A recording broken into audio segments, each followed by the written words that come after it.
बिस्मिल्लाहिर्रहमानिर्रहीम। अस्सलाम वालेकुम। मौजूद नाजरीन, सर्द जंग के दौरान हर मुल्क की सोच में पड़ा था कि चांद पर पहला कदम कौन रखेगा। इनमें सबसे ज़्यादा बहस रूस और अमेरिका के दरमियान चल रही थी। रूस ने भी अपने कई स्पेस शटल्स बनाए और उन्हें चांद तक पहुंचाने की कोशिश की, मगर हर बार उसे शिकस्त का सामना करना पड़ा और आखिरकार अमेरिका ने अपना एक स्पेस शटल जिसका नाम अपोलो 11 था 21 जुलाई 1965 को चांद की ज़मीन पर 3:15 पर उतरा और जिसने सबसे पहले चांद पर कदम रखा उस शख्स का नाम नील आर्मस्ट्रॉन्ग था। वो दुनिया का पहला शख्स था जिसने सबसे पहले चांद पर कदम रखा और तारीख में अपना नाम दर्ज करवा लिया।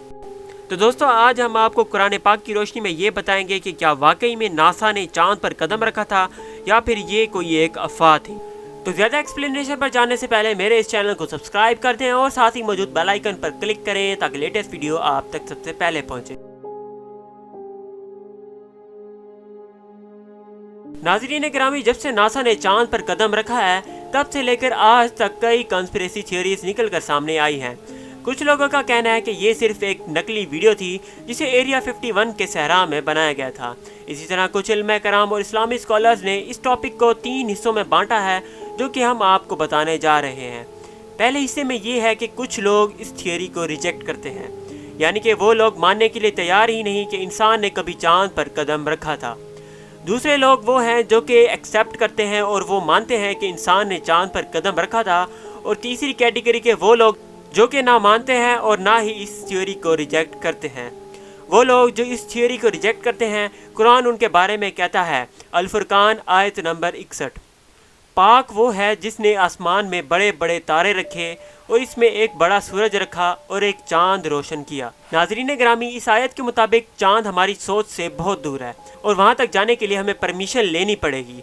जिस तरह हमारे प्यारे नबी हज़रत मोहम्मद सल्लल्लाहु अलैहि वसल्लम गए थे, हालांकि उनको अल्लाह तबारक व तआला ने खुद अपने हुक्म से बुलाया था। कुछ इस्लामी स्कॉलर्स इस बात को मानते हैं और कुरान भी इस बात को असल में सपोर्ट करता है।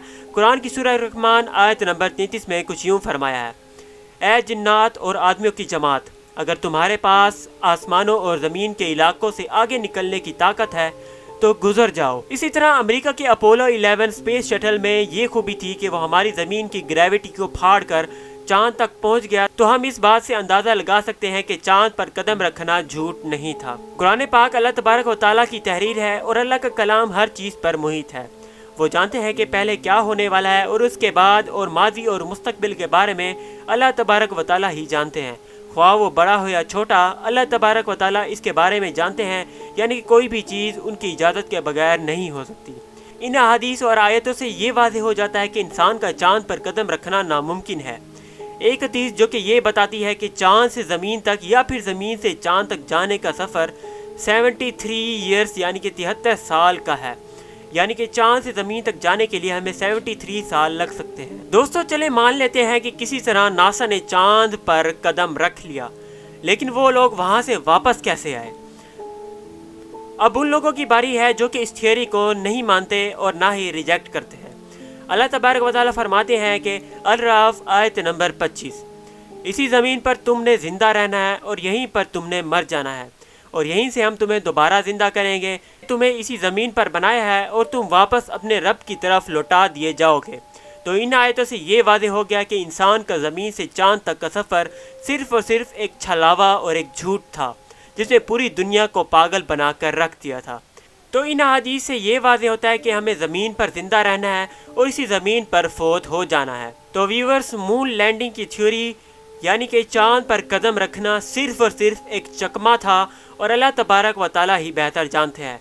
तो व्यूअर्स, ये थी मेरी आज की वीडियो। ये वीडियो अगर पसंद आए तो इस वीडियो को ज़्यादा से ज़्यादा शेयर करें, इस वीडियो को लाइक करें, कमेंट करें। अगर आपको कोई बात समझ नहीं आई और मुझसे कोई फैक्ट मिस हो गया हो तो मुझे ज़रूर कमेंट करके बताएं और इस वीडियो को ज़्यादा से ज़्यादा शेयर करें ताकि आपके फ्रेंड्स और फैमिली मेम्बर्स तक ये थ्योरी पहुंच सके और उनको भी पता लग सके कि नासा ने किस तरह हम सबको बेवकूफ़ बनाया है। तो मैं मिलूँगा आपसे नेक्स्ट वीडियो में, तब तक के लिए मुझे इजाज़त दीजिए। अल्लाह हाफ़िज़।